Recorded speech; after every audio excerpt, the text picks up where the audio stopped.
Last week, the U.S. Education Department rescinded critical guidance to schools regarding how they provide English language learning services for roughly 5 million students in the U.S.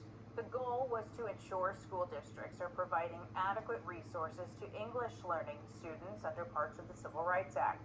But they rescinded it after 10 years, saying that it micromanaged states. Joining us to share more, Marédil León Cedeño from U of H's College of Education. Good morning and thanks for joining us this morning. Hi, thank you for inviting me. Can you tell us a little bit more about the recent changes that we're talking about and how this impacts millions of students across the country? Yes, so what happened is that last week the federal government rescinded this decade-old guidance that basically required schools to provide ESL services for students. And this refers to the bilingual education programs, to the English ESL pull-out classes where they're taken to get English instruction, and also about teachers getting the training on how to better support the students, how to provide them training to have better listening, speaking, reading, and writing skills to transition to the mainstream classroom. So what happens is that now it's not going to be a requirement, the government is not going to be enforcing this, and it is up to the schools to decide whether or not they provide these services. Okay, so schools still can provide it, it's just not going to be managed by the states. And Yes. I want that clarification because this is going to freak a lot of parents out. I mean, they're sending their kids to school. I know parents who have, anyway, English is a second language. They're in dual language classes. You're saying that this is kind of going to impact all of them. Yes, so it will impact at least 1 million students here in the Houston area. So we know from the Texas Education Agency that 1 in 5 students are bilingual students here. And yes, so basically the schools can decide to continue, but they also can decide not to do it again. And imagine what that would mean to those students who are going to have to go through what we used to call the sink or swim method, which is basically they put them in an English classroom and they need to figure out if they can make it or not. So it's a very painful experience, and we know for a fact that it doesn't work, and that's not going to make them be more successful in schools. Well, it's a painful experience, as you mentioned, for these students, but also those students' families, right?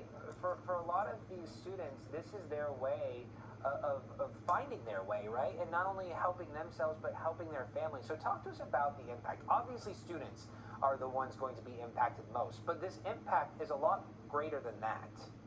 Yes, so we're thinking about, yes, the human impact of how these students are going to suffer, the emotional impact. If you have ever been abroad, maybe you have experienced that feeling of being in another country where you don't understand anything they're saying. That increases their stress levels. It'll be a very painful education for them. The parents, right, like if we remove, for example, the dual language services where they get to continue with their Spanish, they're not going to be able to communicate with their grandparents back in Mexico or in Venezuela, wherever they are.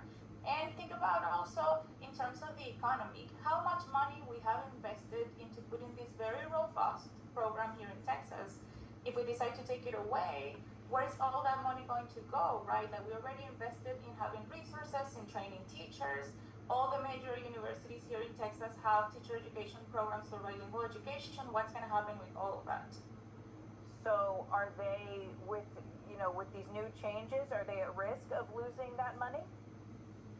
We are at risk of schools and districts deciding they will stop the program. So right now, that's the thing. It used to be a requirement, and it was a policy that was going to be put in place over 40 years ago because we were trying to comply with the Title VI of the Civil Rights Act. And what we're hoping here with these services is to prevent discrimination on the basis of nationality. So that's one of the things that is at risk here, right? Like if they decide to stop these programs, because now it's their decision, if they decide to stop these programs, this is what we're not complying with.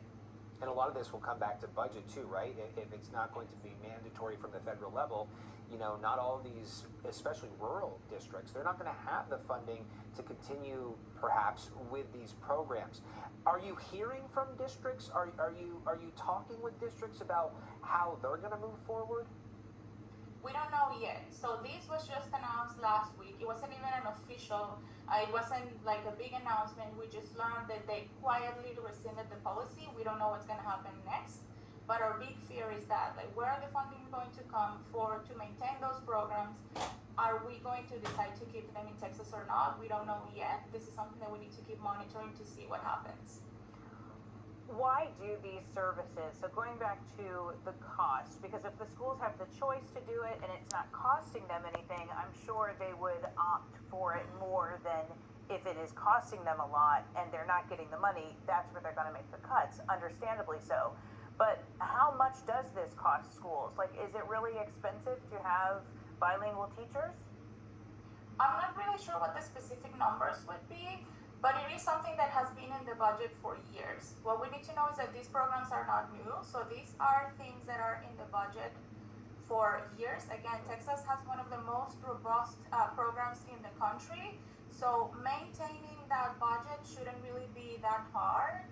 It's really going to be about whether or not they want to continue to provide these services to the students that, again, they really need this. This is not something that they're doing because it's optional. These students are not going to be able to succeed without these services. So what we could look at are increased dropout rates. We could see their performance decrease significantly. So it will have very severe impacts if they do decide to remove the programs. Do you think that's going to be kids who specifically grow up in a Spanish-speaking home, or is this other languages and cultures as well?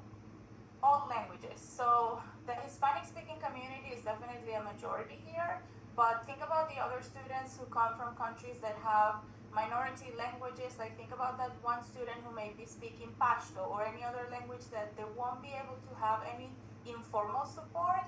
They're really going to suffer, and this is going to affect everybody because ESL services are for all students who are not still mastering English. So it really involves everybody from different countries, different languages, and it'll impact them all. And it's going to be interesting to watch as we move forward. You know, this is not just impacting Texas schools; it's impacting schools all across the nation. We so much thank you for your time this morning. Very enlightening to learn more about this. Dr. Cedeño, we appreciate your time this morning. Thank you so much. The new Texas Congressional